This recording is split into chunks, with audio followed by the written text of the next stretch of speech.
پاکستان جو ہے وہ پچھلے 25 سال سے اگر غور کریں جو مجھے کم از کم یاد ہیں تو 90 کی دہائی کے بعد سے لے کے مڈ 80s سے لے کے اب تک جو ہے وہ کسی نہ کسی صورت میں دہشت گردی کا وکٹم رہا ہے. لیکن شاید ہمارے ہاں میں کیا کہوں وہ لوگ جن کو کہ فرنٹ فٹ پہ آ کے دہشت گردی کے خلاف بیانیہ دینا تھا انہوں نے شاید بہت زیادہ دیر کی. پہلی بات تو یہ. لیکن معاملات جو جیتے یا ہارے جاتے ہیں نا وہ صرف فوجوں کے ساتھ اور اسلحے کے ساتھ نہیں ہے, وہ نظریات کے ساتھ اور عوام کے ساتھ ہے. ان 20 سالوں کے اندر پچھلے 20 سالوں میں یہ بات میں ڈنکے کی چوٹ پہ اور سینے پہ ہاتھ مار کے کہہ سکتا ہوں کہ اگر کوئی کامیاب ہوا یا نہ ہوا پاکستان کی قوم کامیاب ضرور ہوئی. اور اسی سلسلے کا یہ واقعہ آج کا جس پرسپیکٹو میں میں دیکھنا چاہتا ہوں اور مجھے یقین ہے کہ میرے مہمان دیکھنا چاہیں گے وہ یہ کہ فرقہ واریت میں جتنا مرضی ہمیں گھسایا جائے, جتنا مرضی ہم پہ الزام تراشی کی جائے, لیکن اس کے باوجود قوم بحیثیت قوم جو ہے وہ نہ فرقہ واریت میں آنا چاہتی ہے, نہ اس کے اوپر بحث کرنا چاہتی ہے, نہ اس کو ہوا دینا چاہتی ہے اور نہ اس کا حصہ بننا چاہتی ہے کسی بھی صورت میں, چاہے ان کو اس کے لیے اپنی جانیں گمانی پڑیں. لیکن اب یہ واقعہ دیکھیے کہ جب ہٹ کیا جاتا ہے نا آپ کو آپ کی سافٹ سائڈ پہ, مثال کے طور پہ اے پی ایس کا جو واقعہ ہوا تھا, اب 5 سال 2 سال 4 سال 6 سال 8 سال 12 سال کے بچے کو ان کے استادوں کو مارنے کا مطلب نظریاتی نہیں ہو سکتا کسی بھی صورت میں. لیکن وہ واقعہ پیش آیا, اس کا رد عمل کیا ہوا؟ رد عمل یہ ہوا کہ ساری کی ساری قوم جو ہے وہ یکجا ہو گئی اور ہمارے دلوں میں جو نفرتیں تھیں دہشت گردوں کے لیے وہ کئی فولڈ بڑھ گئیں اور ہم نے اپنے اختلافات کو پیچھے ڈالا اور ان اختلافات کو سامنے لائے اور حکومت نے اور خاص طور پہ فوج نے اس کے اوپر جو رد عمل دیا اس کے ثمر آج ہم کاٹ رہے ہیں. لیکن جس طرح جہاں پہ نیکی ہو وہاں پہ بدی بھی اپنا سر اٹھاتی ہے, کبھی کبھی دہشت گردی سر اٹھا لیتی ہے اور پارا چنار بدقسمتی سے ایسا خطہ ہے جہاں پہ یہ سر اٹھانے والی جو قوتیں ہیں یہ بار بار آتی ہیں اور معصوم جانوں کو لینے کے بعد اب ان کا جو وار تھا وہ اسکول کے استاذہ پر تھا. اس کہانی کے اوپر روشنی تو ناصر عباس ڈالیں گے جو کراچی سے ہمارے ساتھ آج وہ بھی مہمان ہیں ہمارے, جو کہ جنرل سیکرٹری ہیں مجلس وحدت المسلمین پاکستان. پہلی بات تو یہ کہ یہ وحدت کا لفظ استعمال کرتے ہوئے ہمیشہ ہم ڈر لگتا تھا کہ پتہ نہیں کون سی وحدت ہے جو کہ ہو رہی ہے, لیکن یہ وحدت اب کامیاب ہوتی ہوئی پہلی دفعہ نظر آئی ہے. اس کے لیے سب سے کہوں گا کہ وہ دعا کریں. ہمارے ساتھ ہوں گے انشاءاللہ تعالیٰ کراچی سے, یہاں سے ہمارے ساتھ توفیق بٹ صاحب ہے. توفیق صاحب السلام علیکم, خیریت سے آپ؟ اور ہمارے ساتھ حافظ زبیر احمد ظہیر بھائی ہیں, السلام علیکم سر, خیریت سے ہیں؟ آپ کی اجازت سے ناصر عباس سے شروع کرتے ہیں تاکہ ہمیں پس منظر اور پیش منظر تھوڑا سا پتہ چل جائے. ناصر عباس تھوڑا سا پیش منظر اور پس منظر جو ہے اس واقعے کا بتائیے گا. دل خراش واقعہ ہم نے سوشل میڈیا پہ بہت دیکھا ہے اور ان استاذہ کے ساتھ ہماری ہمدردیاں بھی ہے, تعزیت بھی ہے اور ان خاندانوں کے لیے ہماری دعا بھی ہے. ہم نے ان کی بیٹیوں کو ان کی قبروں کے ساتھ لپٹ کے روتا ہوا دیکھا ہے. لیکن ہم اس معاملے میں پچھلے 20-25 سال سے غم تو کر رہے ہیں, کم بھی ہوا ہے, یہ نہیں کہ کم نہیں ہوا, کم بھی ہوا ہے لیکن موجود بھی ہے. تھوڑا سا پس منظر اور پیش منظر فرمائیے گا ذرا. جی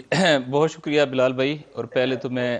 چونکہ میں نے آپ کو دیکھا ہے, مولا علی کی یہ معروف کلام ہے کہ ہمیشہ ظالم کے دشمن بن کر رہنا اور مظلوم کے حامی بن کر رہنا. آپ ظالم کا مسلک نہیں دیکھتے اور نہ ہی مظلوم کا منطقہ دیکھتے ہیں اور مسلک دیکھتے ہیں, بلکہ آپ انہی پرنسپل کے اوپر بات کرتے ہیں اور پاکستانیت کے اوپر بات کرتے ہیں. تو الحمدللہ آج کا یہ ایشو جس کے اوپر آپ بات کر رہے ہیں اس کو آواز کو بلند کرنا بھی بڑا امپورٹنٹ ہے. جو ایشو ہوا ہے وہ ایشو یہ ہے کہ ایک پورا ٹریپ تھا. میں نے چونکہ یہ علاقہ دیکھا ہوا ہے اور اس کی فرسٹ ہینڈ انفارمیشنز بھی میرے پاس ہیں, امیجیٹ جو ہے ظاہر میرے وہاں روابط تھے. تو یہ ایک پورا ٹریپ تھا کہ یہ ٹیچرز جو وہاں پر تری مینگل میں جاب کر رہے تھے, یعنی بیسیکلی یہ پیپرز ہو رہے تھے کوہارٹ بورڈ کے, اور یہ پیپرز لینے کے لیے جس طرح ٹیچرز کی ڈیوٹیز لگتی ہیں تو ان کی ڈیوٹیز لگی تھیں اور انہیں معلوم تھا کہ یہ علاقہ جو ہے وہ ان کے لیے پرابلمیٹک ہے اور روٹ بھی ان کے لیے پرابلمیٹک ہے. تو انہیں ایک دن پہلے باقاعدہ ٹیلی فونز آئے کہ صبح جو ہے وہ فرض کرے وزٹ ہوگا محکمہ تعلیم کے آفیسرز کا, تو آپ لوگوں کا آنا بڑا ضروری ہے. تو ایک پورا ٹریپ تھا کہ جس میں انشور کیا گیا کہ ان ٹیچرز میں سے کوئی بندہ مسنگ نہ ہو. پھر جب یہ ٹیچرز وہاں پر تھے اور ایک انسیڈنٹ کو بیس بنا کے تو ایک بروٹل ان کی کلنگ کی گئی, ان کو اس طرح شہید کیا گیا کہ ان کے اعضاء کاٹے گئے. اور یہ جو کام کیا گیا اس کا بھی ایک پرپس تھا, چونکہ یہ ٹوٹل 7 لوگ تھے, 4 ٹیچرز جو اس ہائی اسکول کے اندر موجود تھے اور 3 وہاں پر جو لیبارٹری بن رہی تھی اس کی کنسٹرکشن میں کچھ مزدور وہاں انوالو تھے، اور وہ بھی چونکہ ایک ہی اسکول تھا سے سارے یہ مکتب اہل بیت سے تعلق رکھتے تھے، ان کو وہ ایک جگہ پہ اکٹھے ہو گئے، اور پھر جب وہاں پہ وہ قاتل آئے اور انہوں نے یعنی نہ صرف ایک ہی ان کو گولیاں ماری بلکہ ٹارچر کیا ہے، اور جو باڈیز خود میں نے بھی دیکھی ہیں، تو باڈیز جب بھیجی گئی ہیں تو ایک میسج کے ساتھ بھیجی گئی ہیں کہ یہ جسٹ کوئی ٹٹ فار ٹیٹ یا جسٹ فار ایک ٹارگٹ کلنگ نہیں ہے، بلکہ اس کے اندر ایک بروٹیلٹی کا ایلیمنٹ بہت بھرپور طریقے سے انوالو کیا گیا تاکہ رد عمل آئے، اور اس رد عمل میں انہیں کم از کم اندازہ تھا کہ چونکہ یہ جو تری مینگل کا علاقہ ہے یہ نسبتاً ایک چھوٹا آئسولیٹڈ افغان بارڈر کے ساتھ علاقہ ہے، اور دوسری طرف جو ہے وہ پوری کرم ایجنسی کی جو اپر کرم ہے اور پارا چنار ہے، تو وہ فوری طور پہ اگر ٹٹ فار ٹیٹ جو ایک قبائلی روٹین اور روش ہے وہ ہو جاتی تو ایک بہت بڑا فتنہ اور بارڈرنگ ایریا ہے، یہ 3 سائڈ سے افغانستان میں گھرا ہوا ہے، بہت اسٹریٹجک لوکیشن ہے اس کی پاکستان کے لیے، تو یہ اگر ہو جاتا تو پھر بہت بڑا فتنہ و فساد ہوتا، اور پھر اس کی امپلیکیشن پورے پاکستان میں نظر آتے، اور جو طاقتیں اس وقت پاکستان کو ڈی اسٹیبلائز کرنا چاہتی ہیں وہ کامیاب ہوتی۔ لیکن الحمدللہ جیسا کہ آپ نے کہا کہ فتنے کو فتنہ نہیں بننے دیا گیا، اور انہوں نے سمجھا کہ ہمارے لوگوں نے کہ یہ دراصل ٹریپ کیا ہے، سازش کیا ہے، اور اس کے بعد انہوں نے اس کو ایک فرقہ وارانہ رنگ نہیں ہونے دیا۔ اور میں پہلا سلام بھی پیش کرتا ہوں کہ اس کے بعد اہل سنت علماء کرام کے بڑے وفود جو ہیں وہ پارا چنار گئے ہیں، اور انہوں نے اس واقعے سے بھی لا تعلقی کا اظہار کیا، اور قاتلوں کے خلاف جو ہے وہ مقامی لوگوں کے ساتھ اظہار یکجہتی بھی کیا ہے۔ تو پہلے مرحلے میں تو یہ سازش جو ہے وہ ناکام ہوئی ہے، لیکن اس کی بہت زیادہ امپلیکیشنز ہیں۔ جو لوگ شہید ہوئے ہیں، مثلا ایک پی ایچ ڈی اسکالر ہے، ایم فل اس نے کیا ہے باٹنی زوالوجی میں، اور وہ وہاں اتنے رورل ایریا کے اندر سرو کر رہا ہے۔ کیا میسج دیا ہے آپ نے اس کو؟ ایک ہے وہ کئی بہنوں کا اکیلا بھائی ہے،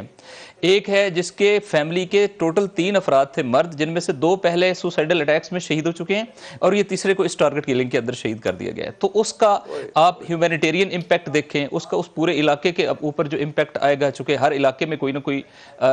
لاش گئی ہے، تو وہ جو بالآخر اس کے رد عمل ہے وہ بھی ہے، اور پھر اس پورے ریجن کے اوپر ایک امپیکٹ ہے۔ اور میں یہ بھی عرض کروں کہ بالآخر ایک فیلئر بھی ہے وہاں پر، چونکہ یہ بارڈرنگ ایریا ہے، دوسری طرف جو ہے وہ ایلیمنٹس آپ کے علم میں ہیں جو ٹی ٹی پی پاکستان کے اندر کارروائیاں کر رہی ہیں، ان کے انفلٹریٹرز پاکستان کے اندر آتے ہیں اور وہ کراس بارڈر انفلٹریشن کرتے ہیں، تو کہیں نہ کہیں اگر وہاں سے فیلئر ہوا ہے تو وہ بھی ایک فیلئر ہے، اور اسی طرح اگر فیلئر جو ہے وہ ان سائڈ ہوا ہے تو وہ بھی ایک فیلئر ہے۔ تو لا انفورسمنٹ کی بھی کہیں نہ کہیں ریسپانسبلٹی، ایک بڑی ریسپانسبلٹی اس کے اندر بنتی ہے۔ اور پھر یہ کہ ابھی تک میں جو حیران ہوں، اور میں آپ کے پروگرام کی وسادت سے اس بات کو کرنا چاہوں گا کہ وہاں لوکل جو ایڈمنسٹریشن نے ایک رپورٹ سبمٹ کرائی ہے،